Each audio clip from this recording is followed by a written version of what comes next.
Meus irmãos, a paz do Senhor. Quantos estão felizes, digam graças a Deus. É uma alegria muito grande retornar a essa igreja. Fico muito feliz de mais um ano ter essa oportunidade de participar desse grande evento que é o Efatá. Toda vez que eu sou convidado por esse nobre amigo, esse paizão, pastor Marcinho, me sinto muito lisonjeado e venho do Rio de Janeiro com todo prazer. Obrigado, tá bom? Mais uma vez, seus filhos se tornaram meus irmãos já, né, irmão? Deus abençoe, pastora Maria. Deus abençoe, pastor Davi. Tamo junto, tá? Tá comigo, evangelista Thales. Trabalha comigo já desde os 8 anos de idade. Hoje é um profeta de Deus. Obrigado pela sua companhia. Quantos amam a palavra de Jesus?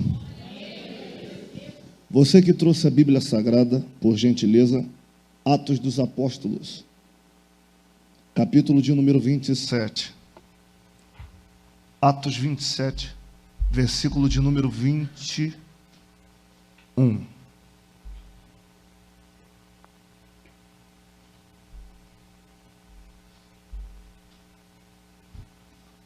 Cadê o meu tecladista aqui? O melhor do Brasil, né, irmão?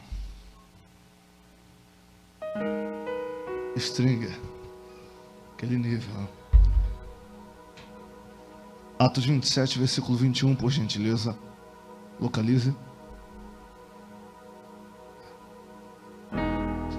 Isso. Quantos encontraram, digam amém. Escrito está: havendo já muito que não se comia, então Paulo, pondo-se em pé do meio deles, disse: fora da verdade razoável a varões, ter-me ouvido a mim e não partir de Creta, e assim evitaríamos este incômodo e esta perdição. Mas agora vos admoesta que tenhais bom ânimo, porque não se perderá a vida de nenhum de vós, mas somente o navio. Porque o anjo de Deus, de quem eu sou e a quem eu sirvo, esteve comigo dizendo: Paulo, não temas, importa que sejas apresentado a César, e eis que Deus te deu a todos quantos navegam contigo. Portanto, ó senhores, tende bom ânimo, porque eu creio em Deus, que há de acontecer assim como a mim foi dito. É, contudo, necessário darmos em uma ilha. Poder se assentar.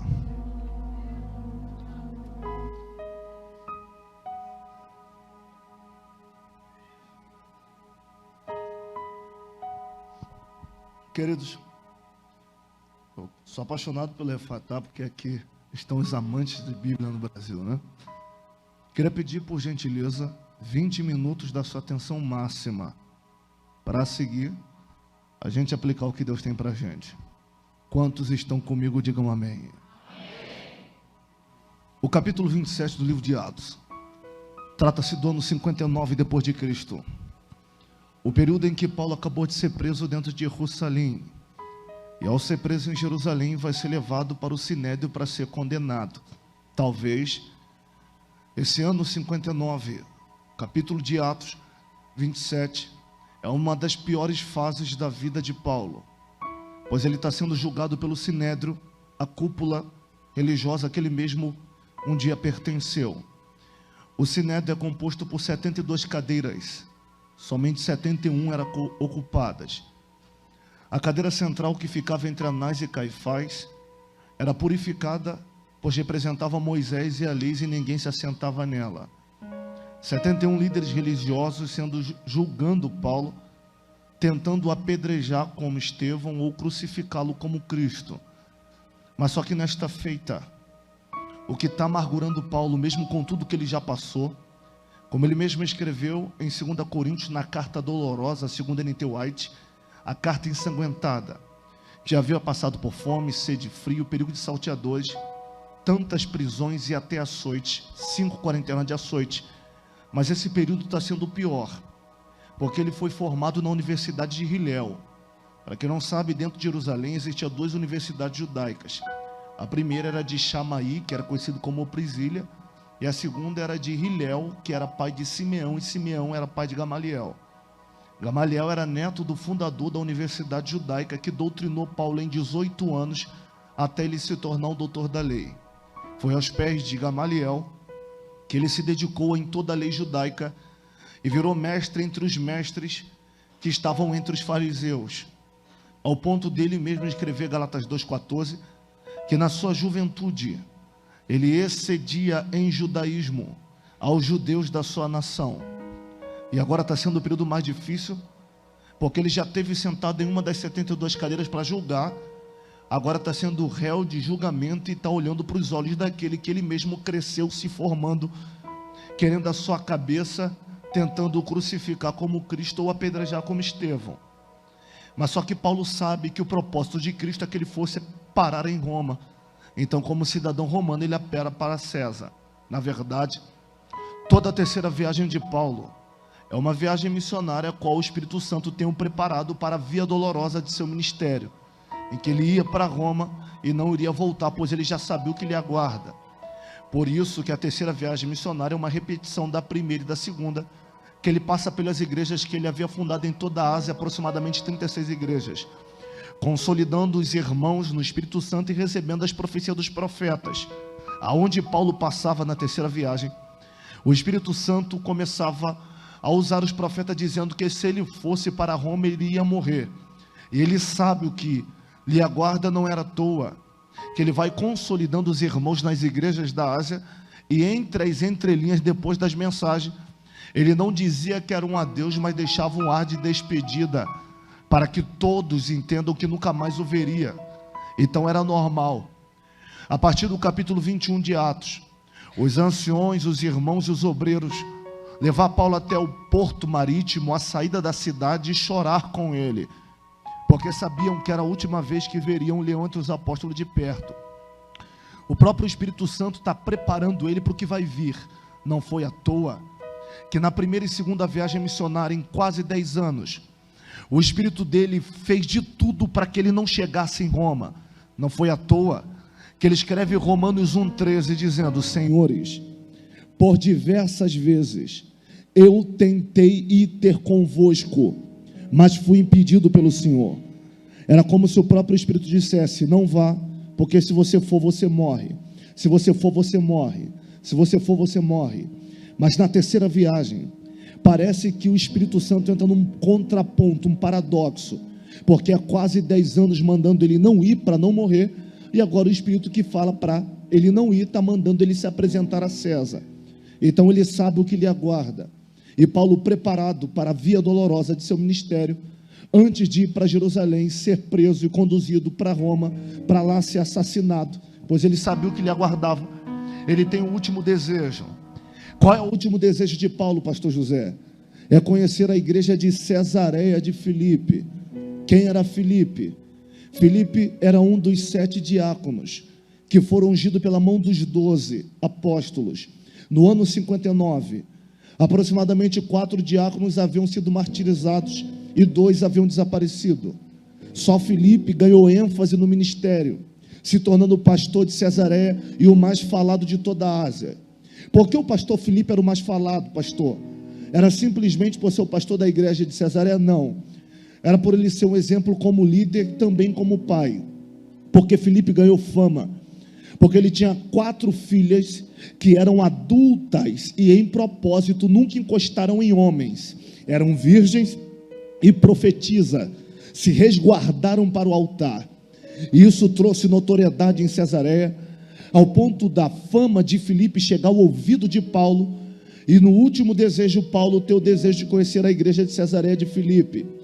Quando Paulo vai se aproximando de Cesareia, a cidade para. Por que a cidade de Cesareia para?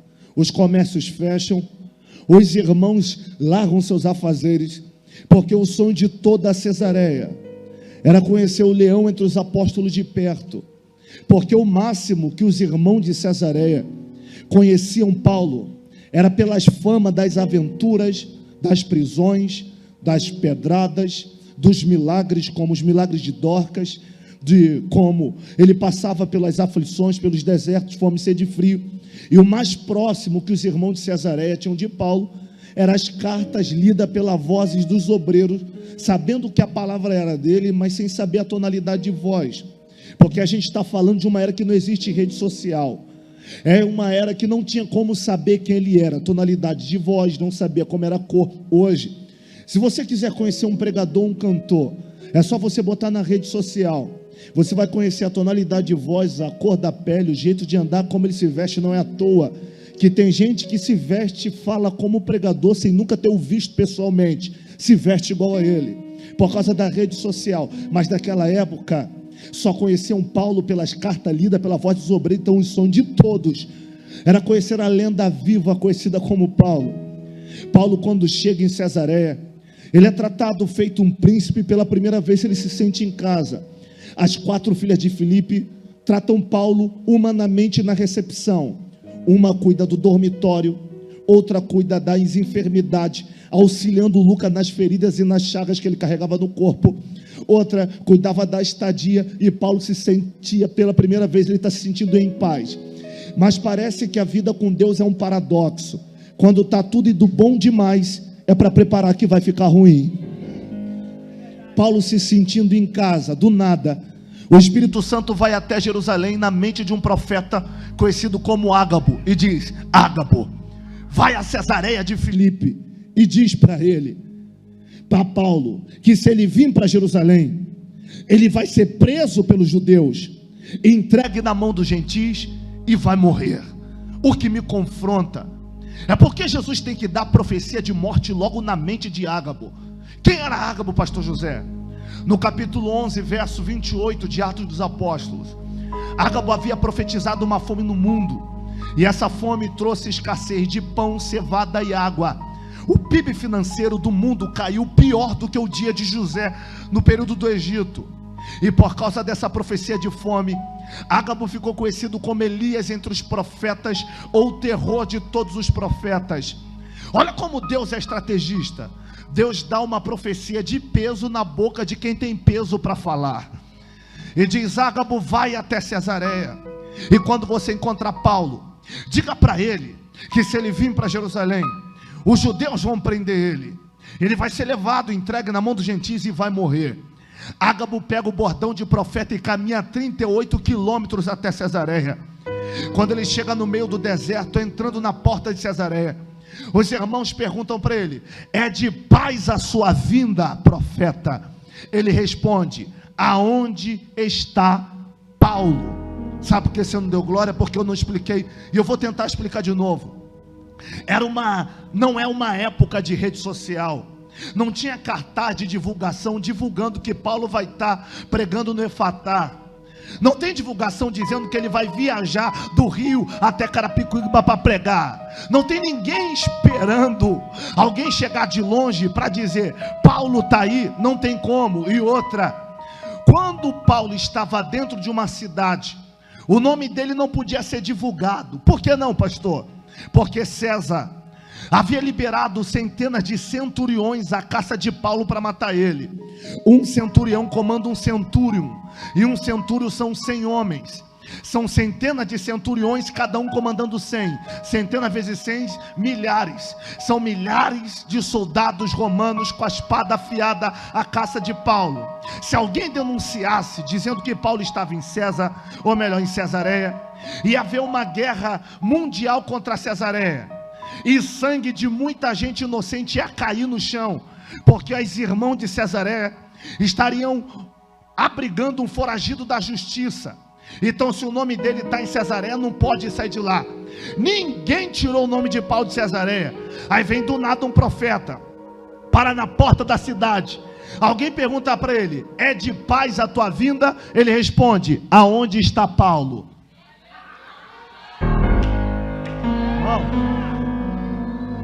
Todo mundo treme, sabendo que Deus estava na boca de Ágabo. Conduzem Ágabo até a casa de Filipe. Pasmem vocês, quando ele coloca o pé na porta de Filipe, diz a Bíblia que ele mete a mão atrás da porta num cinto, amarra as mãos e os pés e grita: O dono deste cinto vai ser preso pelos judeus, entregue na mão dos gentis e vai morrer. Sabe por que você não espantou-se? Porque eu não expliquei. Isso aqui é a cultura judaica, gente. É costume entre os judeus, quando fosse sair para trabalhar na lavoura, porque o povo judeu é rico na botânica, na agricultura. As empresas de Jerusalém eram tudo agrícola. Por isso que quando Abacuque profetiza o capítulo 3, dizendo que o devorador, a Babilônia, ia invadir e acabar com a empresa de Jerusalém, a figueira não floresceria, o campo não produziria mantimento. Eles são um povo agrícola. Então era costume entre os judeus, quando ele fosse para a lavoura trabalhar, amarrar e afivelar a cirola. Cirola é cinto. Por que judeu tinha que ter cinto afivelado? Porque cinto afivelado para o judeu significa trabalho, garra, hombridade e dignidade. Mas quando ele voltava ao entardecer para casa, na frente da família, ele afrouxava o cinto, tirava o cinto e pendurava atrás da porta, querendo dizer para a família: eu vim para descansar do meu fardo diário. Há dezenas de obreiros dentro da casa de Filipe, recebendo a palavra do Espírito Santo através de Paulo. Dezenas de cintos misturados atrás da porta. Não tinha como saber qual era o de Paulo. E outra, a gente não está falando de cintos como no século 21, cheio de fivela para diferenciar, para alguém olhar e dizer: o da Calvin Klein é a cara de Paulo, o da Hugo Boss é a cara de Paulo, o da Gucci é a cara de Paulo, o da Louis Vuitton é a cara de Paulo. Não é, gente, é tudo cinto de couro padrão. Não tem como dizer que um é diferente do outro, era tudo igual. O profeta mete a mão atrás da porta e começa: esse aqui não, esse aqui não, esse aqui não, esse aqui não, esse é o dele. Mete a mão no cinto, amarra as mãos e os pés. As 4 filhas de Filipe, olha o cinto de olho regalado, porque foram elas que guardaram. E vê o profeta todo enrolado, todo amarrado, e o profeta grita: o dono deste cinto vai ser preso pelos judeus, entregue na mão dos gentis e vai morrer. As 4 unanimemente gritam: Paulo não! E todo mundo entendendo que o cinto era de Paulo começa a chorar. A casa entra em pranto. E diz a Bíblia, gente, que Paulo espontaneamente, por causa do choro da multidão, grita: senhores, não me entristeçam com vossas lágrimas, porque eu não estou preparado apenas para padecer, mas para morrer se for necessário, porque a morte para mim é um ganho. É hoje. Mas pasme aqui, mesmo preparado para o que sobrevia, Paulo entristece. Por que Paulo fica triste? Porque a cara da multidão muda por conta da profecia. Como assim, pastor? Enquanto todo mundo sonhava em tocar em Paulo, todo mundo dizia: sou seu fã, quero ser igual a você, pregar igual a você, quero ter a unção que você tem, Deus vai me levantar como você. Mas quando um no meio do povo disse que vai cair, que vai morrer, a cara da multidão muda. Mas Paulo entende de povo. Paulo sabe que enquanto a má notícia não chega, o povo admira. E depois que a má notícia chega, a admiração acaba. Paulo está preparado. Paulo chama Lucas e diz: Lucas, a profecia de Ágabo acabou com a nossa estadia em Cesareia, vamos partir daqui. Ele pega Lucas e vai para o porto marítimo. Todos os irmãos de Cesareia levam Paulo até a beira da praia, oram e choram. E Paulo entra no barco e vai em direção a Jerusalém. Olha como às vezes Jesus gosta de torturar a gente. Paulo não avisou que estava indo para Jerusalém, mas quando ele chega no porto marítimo, tem um homem parado na areia, de braço cruzado, esperando Paulo chegar. Quando Paulo pisa em terra, o profeta grita: assim diz o Senhor, se tu for para Jerusalém, tu vai ser preso e vai morrer.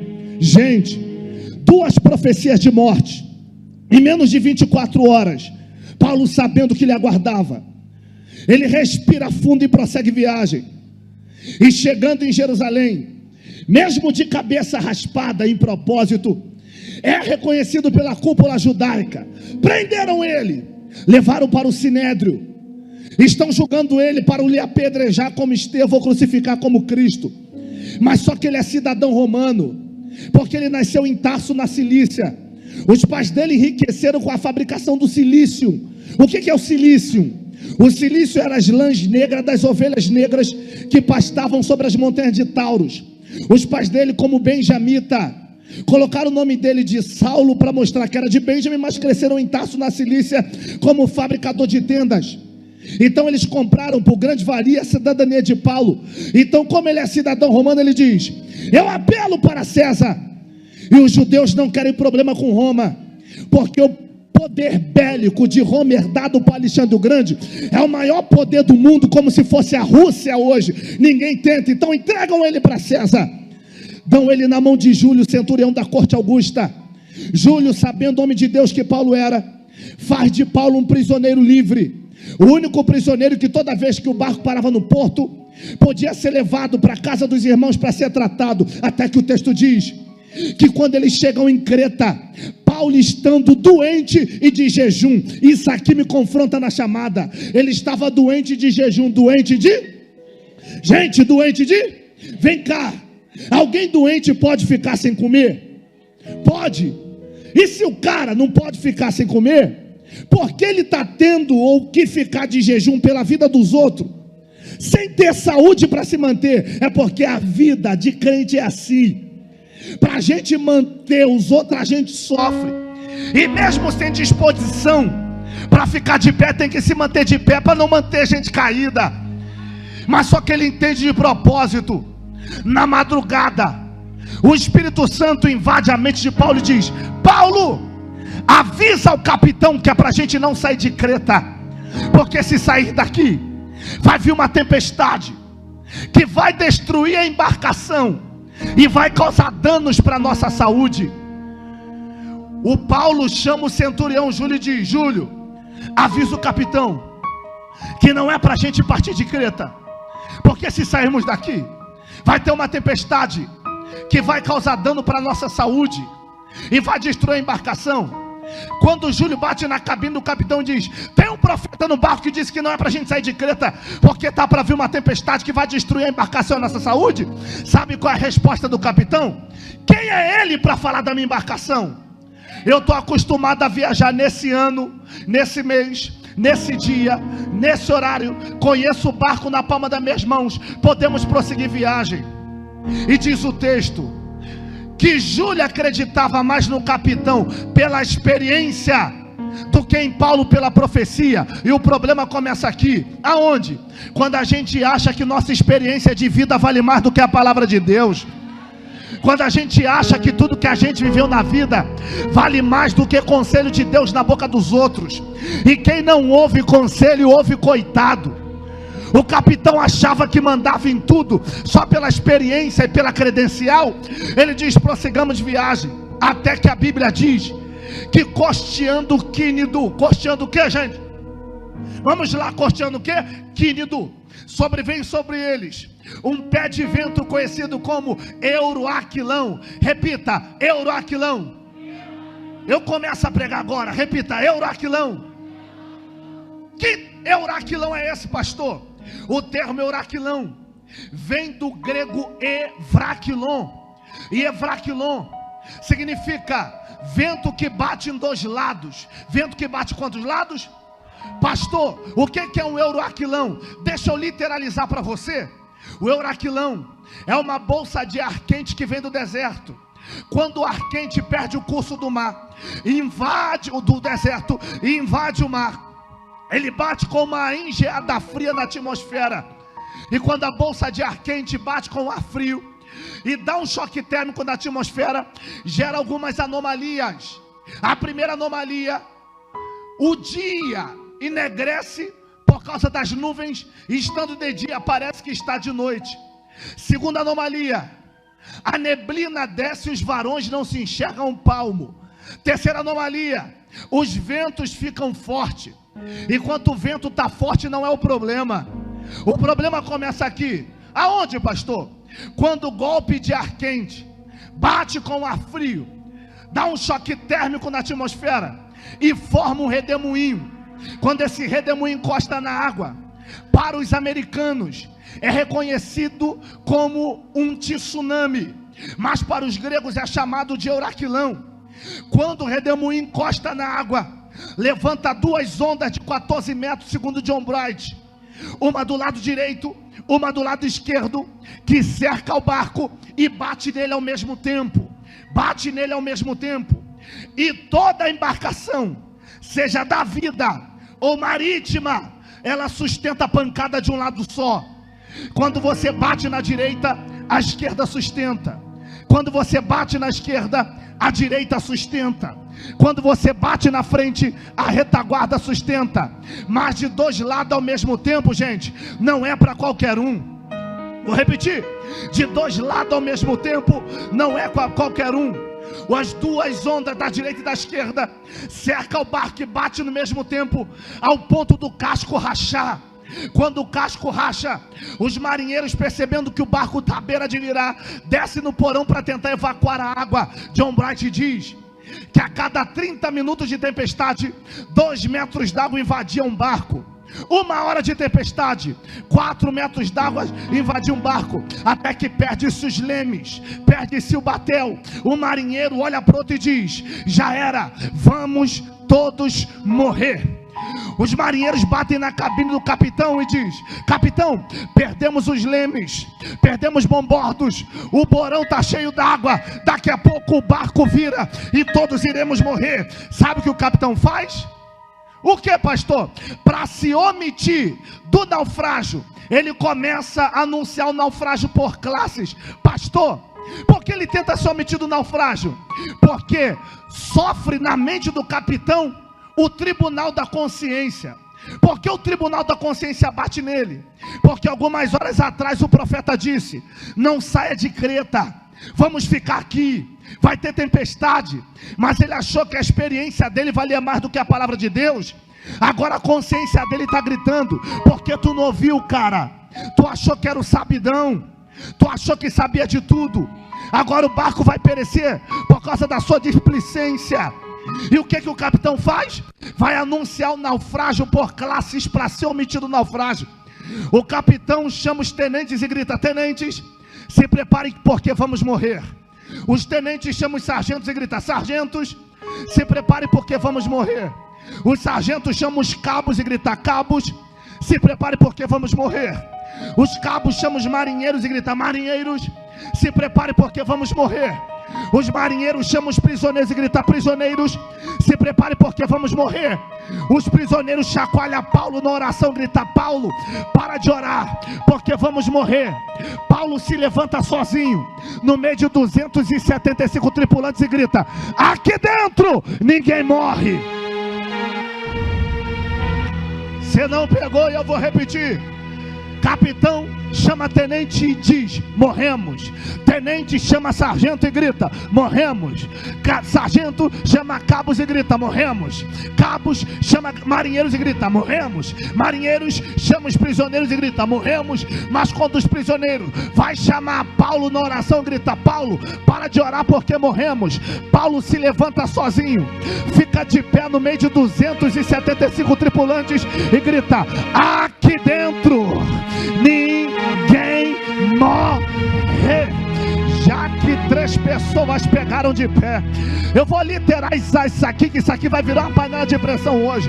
O que eu não consigo entender, pastor Massinho, porque Paulo diz que ninguém vai morrer? Explica melhor, pastor. Explico. Para que serve os marinheiros? Os marinheiros servem para vasculhar a estrutura do barco. Vendo que a estrutura quebrou, morremos. Para que servem os cabos? Manusear as velas e amarrar as cordas.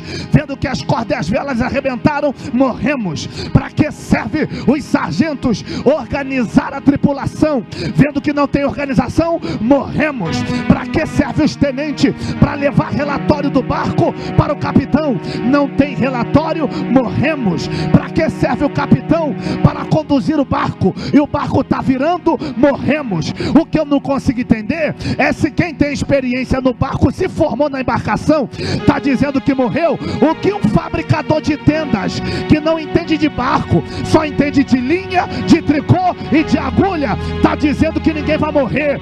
Sabe por que Paulo diz que ninguém vai morrer? Porque Paulo não anda por vista, Paulo anda por fé. E quem anda por fé não é teleguiado pela má notícia e nem pela catástrofe do momento. É por isso que Carapicuíba não entende o que? O desemprego aumentou, o pau está quebrando, e como ele se arruma para ir para Efatá, mesmo no meio da crise? É porque quem anda pela fé não se garante em palavras de homens, se garante na voz que Deus diz: o barco pode quebrar, mas ninguém vai morrer. Só quem pode adorar, abre a boca para dar glória, ninguém morre.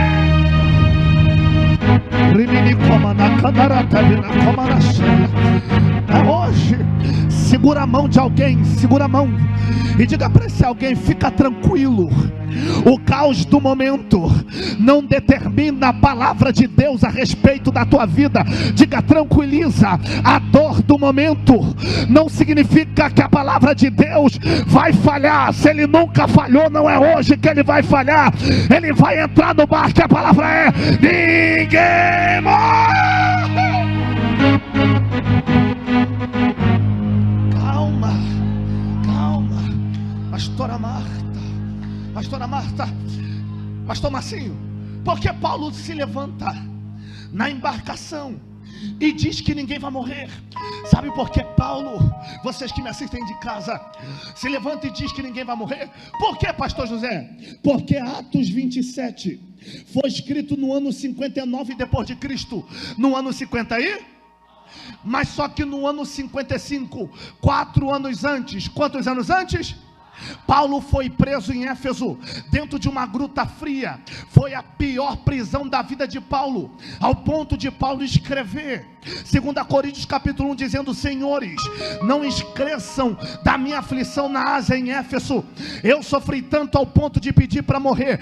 2 anos e meio dentro da gruta fria, sem ver ninguém. Depois de sobreviver a essa prisão dolorosa, ele é conduzido para Colossos, na casa de Filemon, porque havia dito a Paulo que Filemon preparou um quarto para ele repousar as feridas. Quando ele chega em Colossos, o Espírito Santo invade a mente de um pregador de 26 anos de idade, conhecido como Tito, e diz: Tito, vai até Colossos atrás de Paulo. Quando Tito chega a Colossos atrás de Paulo e diz: Paulo, a igreja de Corinto rachou. Por que a igreja de Corinto rachou? Porque não tem internet, não tem rede social, não é era de mídia. 2 anos e meio que você desapareceu, e quando a liderança se ausenta, sempre se levanta um falso líder no meio do povo para tentar desfazer o que a liderança decretou. E os falsos líderes estão dizendo: calma, Corinto, Paulo desapareceu, mas Deus é com a gente. Uns são dos falsos mestres, outros são de Paulo. O que é que eu volto lá e falo? Paulo, aí Paulo diz: Tito, para eles entenderem o porquê eu desapareci, leve a segunda carta, que é a carta aos Coríntios. Quando você chegar lá no meio da igreja de Corinto, lê o capítulo 11, verso 24 da segunda carta. Está escrito o que, Paulo? Eu sofri dos judeus 5 quarentenas de açoites, passei fome, sede e frio, perigo de salteadores, fui apedrejado, dado como morto, e sofri 3 naufrágios. Quantos naufrágios? 4 anos depois, em Atos 27, ele vai sofrer mais 4 anos atrás, ele escreve que sofreu 3. 4 anos à frente ele sofre 4 anos atrás, 3 mais 1, 4. É por isso que capitão olha para tenente e diz: morremos. Tenente para sargentos e grita: morremos. Sargento para cabos e grita: morremos. Cabos para marinheiros e grita: morremos. Marinheiros para prisioneiros e grita: morremos. Mas quando os prisioneiros chacoalham Paulo e grita: Paulo, vamos morrer. Aí Paulo diz: sabe por que aqui dentro ninguém morre? Por que, Paulo? Porque de vocês é o primeiro naufrágio, o meu já é o 4. Vou repetir que 5 pessoas pegou de pé. De vocês é o primeiro naufrágio, o meu já é o 4. Era como se Paulo olhasse para o diabo, para o vento, para a tempestade e dissesse: sabe por que aqui ninguém morre? Por que, Paulo? Porque se o diabo não me matou na primeira, se o diabo não me matou na segunda, se o diabo não me matou na terceira, não vai ser no 4º naufrágio que ele vai me matar. Já que a galera de cá voou, eu vou dar lugar para de cá voar também. Sabe qual é a raiva do diabo? É que ele pensou que a tempestade que bateu no barco da tua família ia matar todo mundo, mas só que o diabo se quebrou. Por quê? Porque quando ele mandou tempestade, ele bateu de frente contigo, que já aguentou pancada, calúnia, fofoca, aguentou tudo quanto é tipo de prova e continuou de pé. Aí você grita: diabo, vai procurar outro barco, porque enquanto eu estiver dentro dele, ninguém morre. Eita, segura a mão de alguém que está do teu lado, vai tremer. Diga para ele: sustenta a tua onda. Diga: segura a tua bronca. Diga: sustenta a tua prova. Não foi a primeira vez que te caluniaram, não foi a primeira vez que tentaram te matar, não foi a primeira vez que tentaram acabar com a tua família, não foi a primeira vez que tentaram manchar teu nome. E se Jesus até hoje não te deixou morrer, não vai ser agora que ele vai deixar. Assim diz o Senhor: para tua casa ninguém morre, na tua família ninguém morre, os seus filhos ninguém morre. Satanás vai procurar outra casa, porque no meu barco ninguém vai morrer. 30 segundos de glória, se você tem boca para adorar. 29, vem quebrado, mas tem dono. 28, na guerra, mas tem dono. 27, o diabo tentando te matar, mas tu tem dono. 26, o inferno tentando acabar com a tua família, mas tu tem dono. Já que alguém pegou de pé, eu vou profetizar.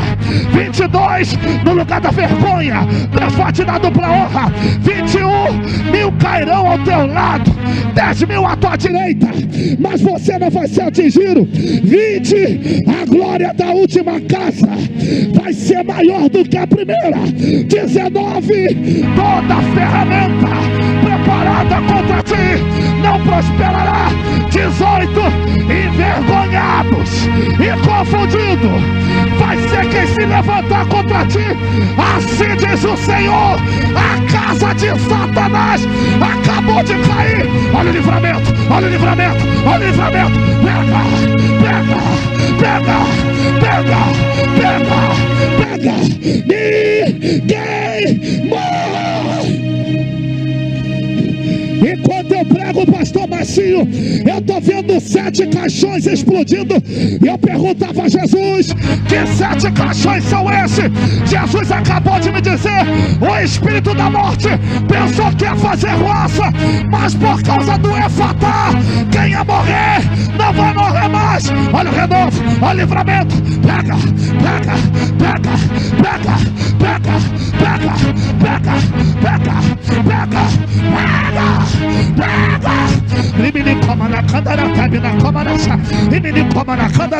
Jesus vai renovar, Jesus vai arrebatar.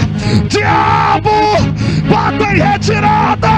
Ninguém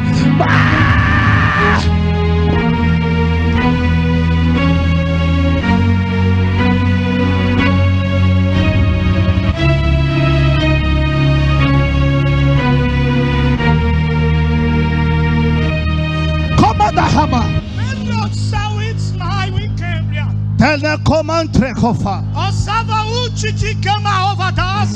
Sou eu, Deus desta casa, que desci para a guerra. Estou amarrando o espírito da morte agora. Eu convido toda a minha igreja a abrir a boca e me adorar agora. Comanda, olha essa glória que desce diante de vós, no meio deste evento. Assim diz o Senhor: vai ter gente que não vai aguentar de pé. A nuvem da glória acabou de pousar no Efatá. Pega, pega, pega, pega, pega, pega.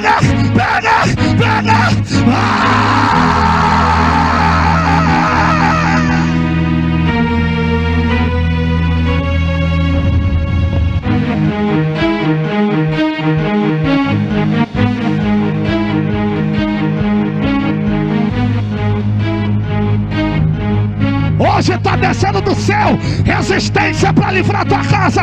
Hoje está descendo do céu cura para restaurar tua família. Hoje está descendo do céu libertação. A pesca maravilhosa acabou de começar. Pega, pega, pega, pega, pega, pega. Olha lá, olha lá, olha lá.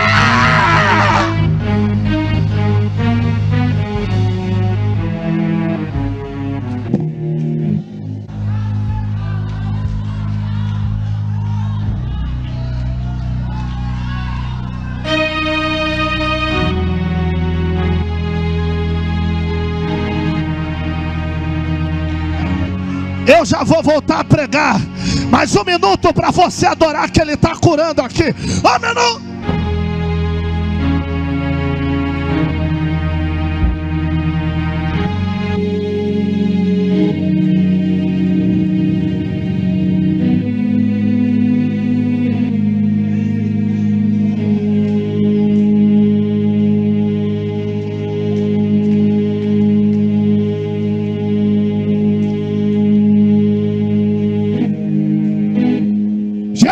Disse que uma glória jamais vista vai começar a pegar a sua vida. Se prepare para viver o melhor fim de ano da sua história. Se prepare para viver a maior pesca da tua casa. Satanás, pega suas malas, teus panos de trapo e pode bater em retirada.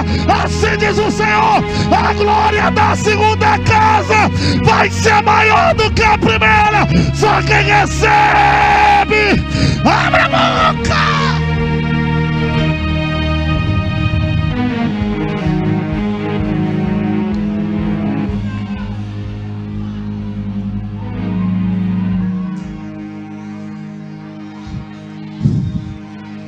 Um abraço a alguém que está do seu lado agora e diga para ele: você está proibida de morrer. Diga: eu não naveguei contigo até hoje para te ver parar agora. Diga: eu não naveguei contigo até aqui para te ver desistir agora. Diga: eu não depositei tanta coisa em você para te ver nesta guerra abrindo mão de tudo agora. Quem vai ter que desistir não é a tua família. Quem vai ter que desistir são esses demônios. Porque assim diz o Senhor: a tempestade não é capaz de levantar o ungido do Senhor. A tempestade não é capaz de destruir quem Deus decidiu levantar. Deus vai entrar no meio da tua guerra. Deus vai entrar no meio da tua peleja. Os demônios baterão em retirada a partir de agora. Eu vou ser mais ousado. Pomagira, Zé Filipe, espírito da morte, chucaveira, pode pegar tuas balas agora. Isso aqui é cenário de guerra. Quem achou que vem para uma festa, vem para o lugar errado. Isso aqui virou batalhão de Jeová. O exército está preparado para combater as hortes infernais. Inferno, pode correr. Assim diz o Senhor: Ele vai quebrar o arco, vai cortar a lança, vai queimar. Seja batizado para a guerra. Já, já, já, já, já, já, já.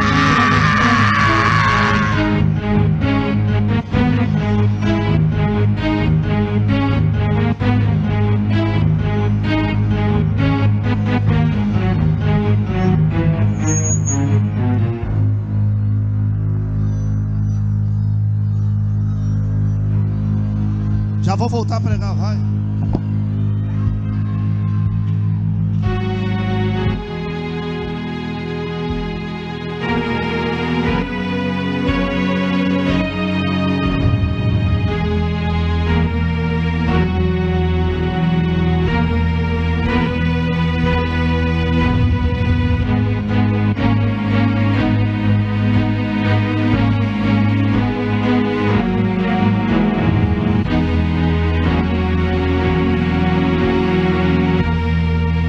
Eu sou de guerra, meu filho. Vocês pensaram que eu ia ficar iletrado nesse altar? Quando Ele me toma, não dá para segurar. Receba o que o céu liberou. Já, já, já, já, já, já. Vai! Vai ver o diabo tentando destruir tua família e não vai fazer nada. Vai ver o diabo tentando acabar com a tua família e não vai fazer nada. Tu vê debaixo de afronta, vê debaixo de calúnia, vê debaixo de perseguição e vai ficar nessa. Mostra pro diabo com quantos paus se faz uma canoa. Adora, adora. Isso é fatal. Adora, adora, adora, adora, adora, adora, adora, adora. Sai da frente, diabo. Sai, sai, sai, sai. Olha o diabo tomando as suas coisas e batendo em retirada. Olha Jesus enchendo a família.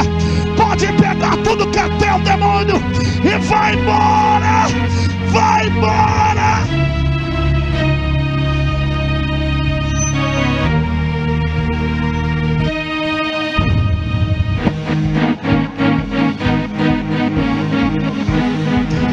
Tu acha que eu vim do Rio de Janeiro brincar? Tu acha que eu tô dentro de um volante há 8 horas brincando? Eu vim pra guerra. Anta Jesus. Tem gente com o neném no colo na peleja ali. Isso aqui é Evata. Pega, pega, pega. Já tá batizando ali. Já tá renovando lá. Daqui a pouco tem mais Bíblia. Vamos pra cima, igreja. Cai pra dentro da guerra. Jesus, eu vou dar lugar lá embaixo. Lá embaixo. Remacomanagata. Umacomanagata. E me comanagacha. Umatarapromate.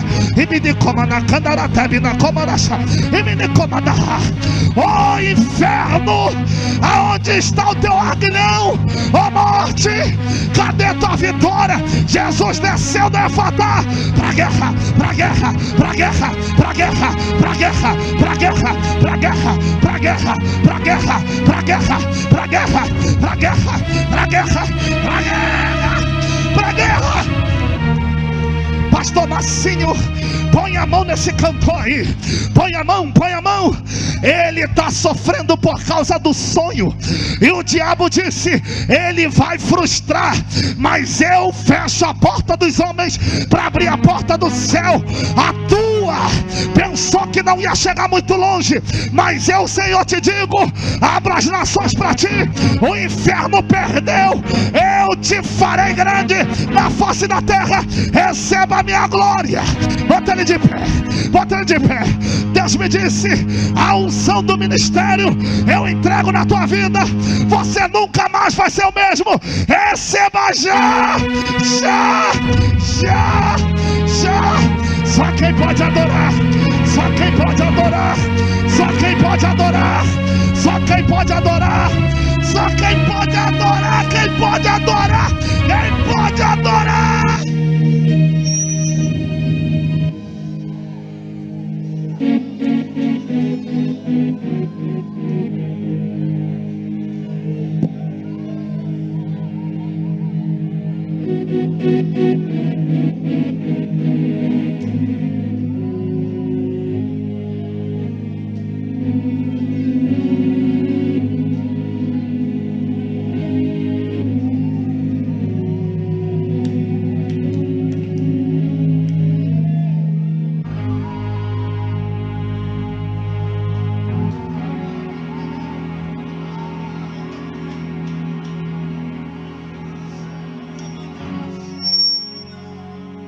Eu preciso encerrar a mensagem. Sente um pouco.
pessoas, pastor Macio, elas vêm para ver qual a mensagem é boa, quem vai cantar. Ninguém sabe o que a gente passa para estar aqui. É desde os 16 anos de idade, abri mão da minha juventude por causa de uma embarcação para sustentar muita gente. E quando o nosso barco quebra, o povo não quer saber, só olha e diz: sabia. Ninguém entende o que você vive para estar aqui. Ninguém. Essa loucura debaixo de chuva, debaixo do sol, dentro de guerra, fora de guerra, tendo que sorrir só querendo chorar, tendo que pregar só querendo sumir. Ninguém sabe o que você vive para sustentar uma embarcação. Ninguém sabe. Preciso continuar pregando. Diga para alguém: barco pode quebrar, mas ninguém vai morrer.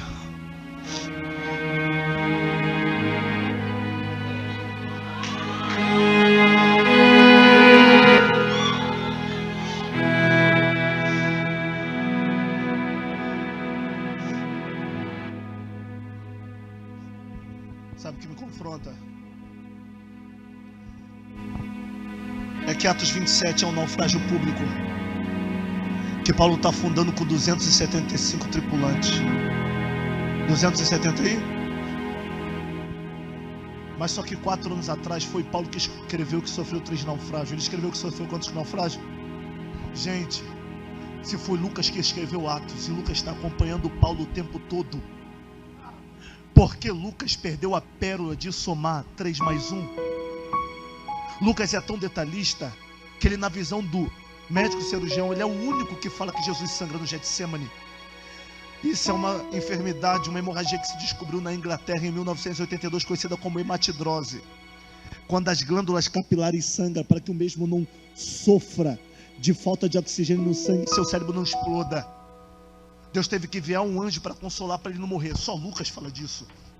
Ele é detalhista ao ponto de escrever da história da viúva de Naim. Porque Jesus, ou melhor, porque Lucas perdeu a oportunidade de falar que Paulo afundou 3 vezes. Por que Paulo teve que escrever? Sabe por que Paulo que escreve? Porque se Paulo não avisa que afundou 3 vezes para todo mundo, o quarto naufrágio seria o quarto seria o? Então por que Paulo teve que escrever que sofreu 3 naufrágios? Sabe por quê? Porque quando ele afundou 3 vezes não tinha ninguém lá. Vou repetir isso aqui. Quando ele afundou 3 vezes não tinha ninguém lá. Vou repetir de novo. Quando ele afundou 3 vezes não tinha ninguém lá. E se ele não fala que afundou 3 vezes, ninguém saberia. Era como se no quarto naufrágio o Espírito Santo dissesse para ele: Paulo, sabe por que eu te permiti afundar 3 vezes e ninguém te ajudou? Tinha gente que podia fazer por você nos naufrágios, mas não fez. Tinha gente que podia estender a mão e não estendeu. Tinha gente que falou: quando o pau quebrar nas suas costas, me liga que eu te ajudo. Você ligou e deu ocupado. Tinha gente que na tua guerra podia te ajudar no naufrágio e não te ajudou. E outra, foi Deus que não deixou te ajudar, para depois não ficar jogando na tua cara que você só chegou porque eles que ajudaram. É Deus dizendo: Paulo, sabe por que eu não deixei ninguém te ajudar nos 3 naufrágios? Tu teve que afundar sozinho e se recompor para sobreviver. Para quê? Para no quarto naufrágio, quando todo mundo dizer morremos, eu gritar no teu ouvido: faz o teu nome, porque tu já passou. Vou repetir isso aqui. Vou repetir isso aqui que eu me recompus já. Vou dar lugar de novo. Sabe por quê?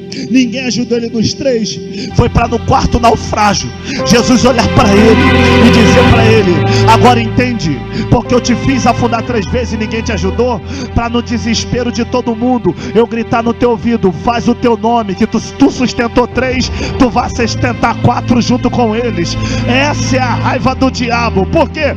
Porque Deus está permitindo essas guerras para te manter vivo em ambientes que você quase morreu. Eu vou repetir. Levante as mãos no terceiro andar.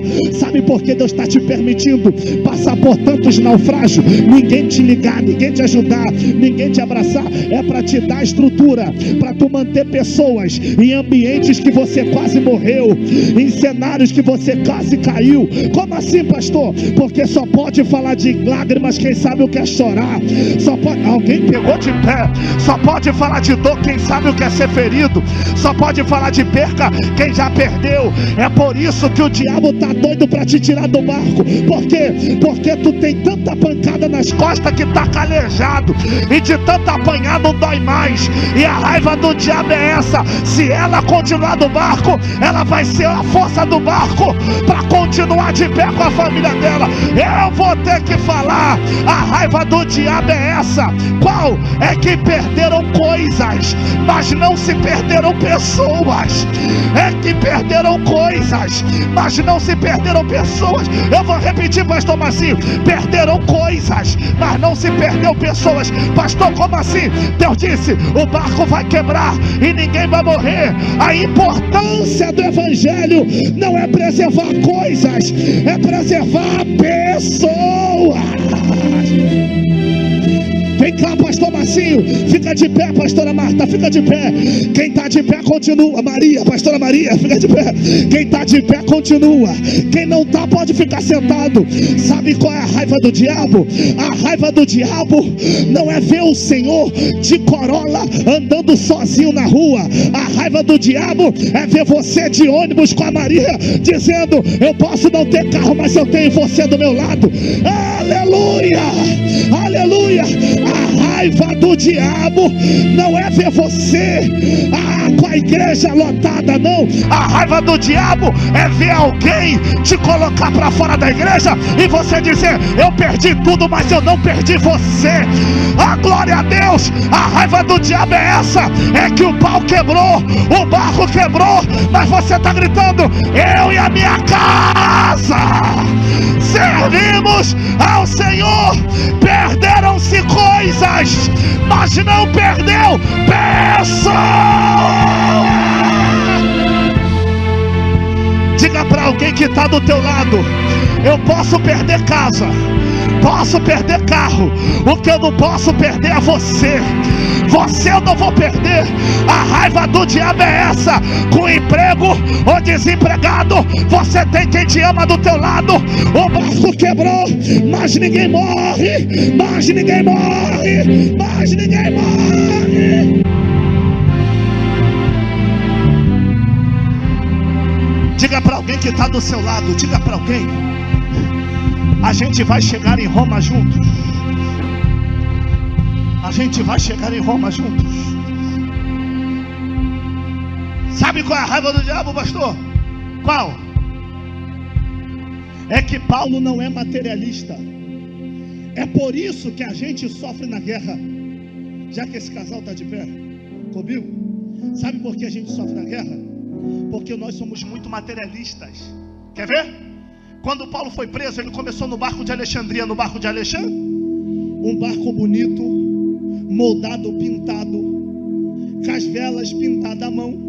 Mas só que no meio do caminho a tempestade quebra o barco. E Paulo diz: não tem problema, os que sabem nadar vêm comigo. Eu vou repetir isso aqui. Porque os que sabem nadar vêm comigo. Porque Jesus disse que eu ia para Roma, mas nunca disse como eu ia chegar lá. Satanás, Jesus disse que eu ia para Roma, mas não disse como eu ia chegar lá. É por isso que a gente se quebra no evangelho. Só porque Deus deu uma benção pra gente, a gente quer dali para melhor. Mas às vezes Deus dá para te testar e tira para mostrar onde está o teu propósito. Mas só que Paulo não é materialista. Ele está no barco tranquilo, coisa gostosa, mas o barco quebrou. Os que nadar, vem comigo. Por quê? Porque Jesus disse que a gente ia, mas nunca disse como a gente ia chegar. E se a gente não for no barco, a gente vai no braço. Mas que a gente vai chegar, a gente vai chegar juntos, juntos.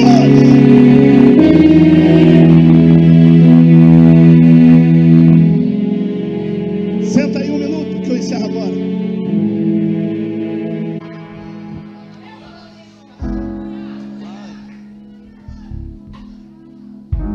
Essa aqui é a cartada final. Para você, vota aí. Eu sei que vai ter outros dias de Efatá, mas hoje na minha vida marcou minha história. Há muitos anos que eu não me sinto no altar do jeito que eu estou me sentindo agora. Pega isso aqui para tu voar dessa cadeira. Volta naquele string, devagarzinho, daqui a pouco volta todo mundo. Pega isso aqui. Paulo avista. Paulo avista o que, pastor? Os marinheiros desamarrando os botes para pular. Quando eles desamarram os botes para pular do barco, o Espírito Santo entra na mente de Paulo e diz: Paulo, tem de bom ânimo. E diga para eles que se eles pularem, você não vai poder salvar ninguém.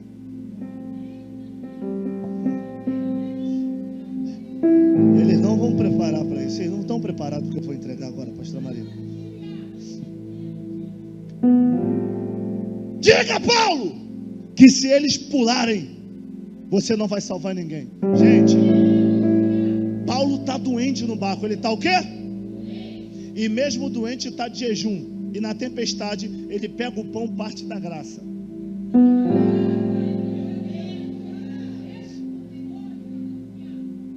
Olha o que Lucas escreve. E perdeu-nos a esperança de nos salvar. Isso aqui é para tu voar dessa cadeira. E perdeu a nossa esperança de nos salvar. A nossa esperança de nos salvar. Agora pensa comigo. Algum discípulo escreve algo eterno, que é o livro de Atos, sem ordem do líder? Não tem como. Para Lucas escrever e perdeu a nós a esperança de nos salvar, foi porque o próprio Paulo falou: eu acho que essa não sai. Dessa não sai. Já aguentei tantas tempestades, mas como essa, Lucas, não sei dessa. Ele vai desfalecendo. Aí o Espírito invade aqui, ó, na vertical, e grita: tem de bom ânimo.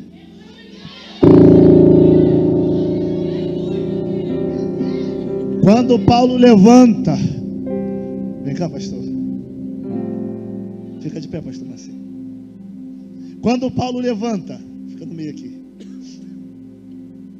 o Espírito grita, faça assim, assim. Fica aqui, pastor David, lá. Eis que eu tenho te entregue a todos que navegam contigo em suas mãos.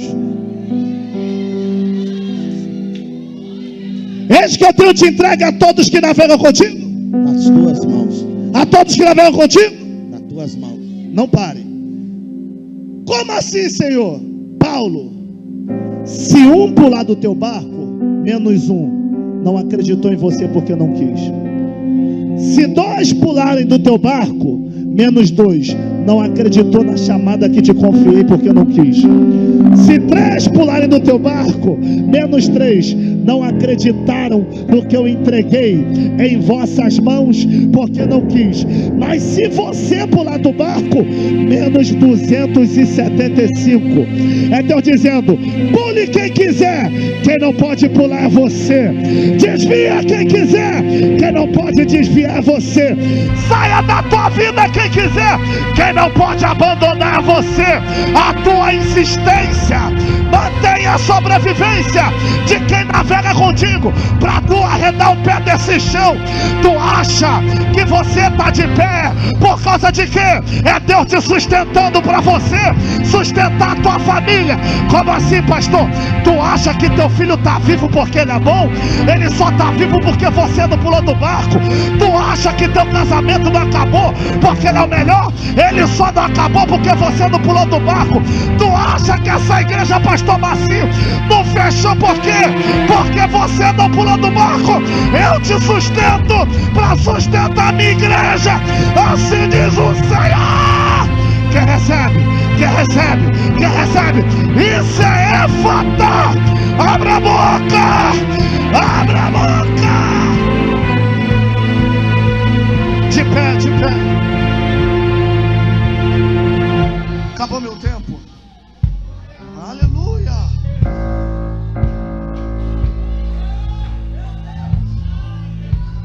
Diga para alguém, pode pular quem quiser do seu barco. Quem não pode pular é você. Porque Deus te entregou todo mundo na palma das tuas mãos. É por isso que marido vacila e é você que sofre. Filho vacila e é você que sofre. Parente que peca e é você que paga o preço. Aí tu diz: Deus, se foi Ele que fez, por que tu não cobra dele? Aí Jesus diz: porque eu dei o barco na mão de quem? Deles ou da sua?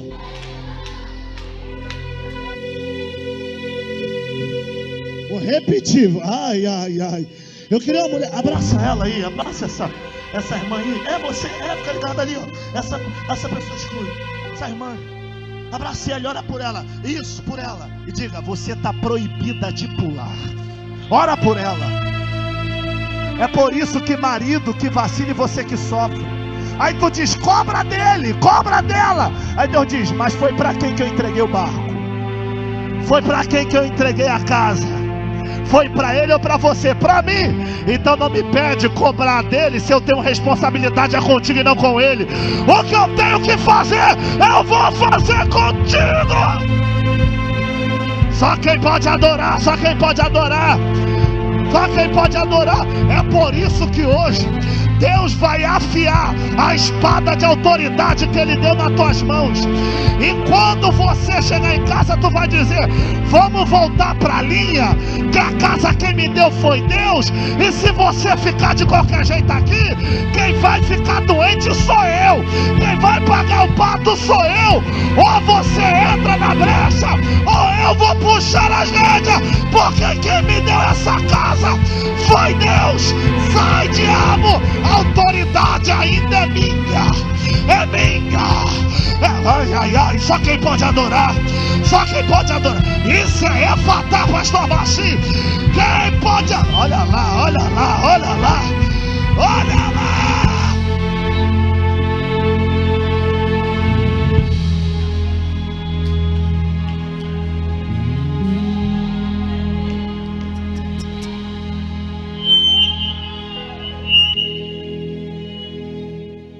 Segura a mão de alguém que está do seu lado aí. Diga para alguém: não saia do barco por nada. Porque quem te levantou para manter uma embarcação inteira. Tem uma casa inteira nas suas costas. Fica firme. Fica firme. A sua família depende de você.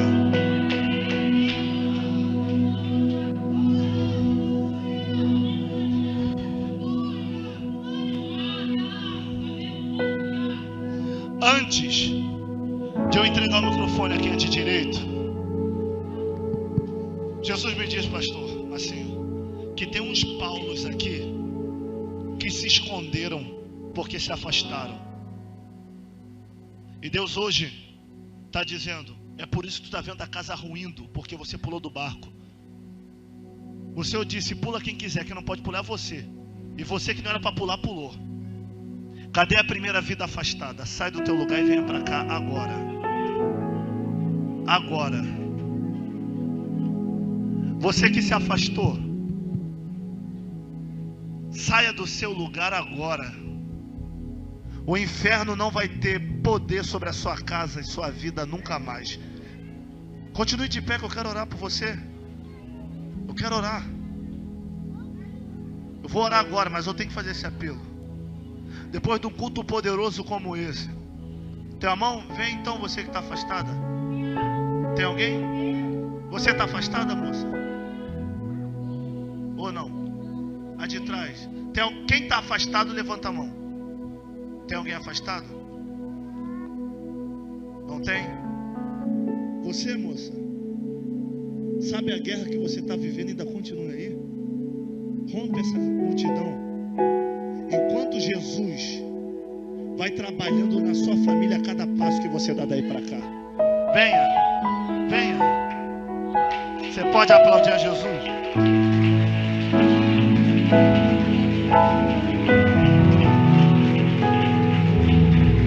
Uma, duas, senhora também é afastada? A senhora é afastada? Voltou ontem e você? Voltou ontem também? Então fique a gente a orar. Você é afastado, né? Tem mais alguém? Tem mais alguém? Se tiver alguém, estenda a sua mão assim. Que a gente precisa entregar o microfone. Todos os salvos digam amém. Eu entrego o pastor Marcinho agora. Só posso anunciar aqui rapidinho? 10 segundos. Gente, lá no Rio de Janeiro, quantos amaram a palavra de amém?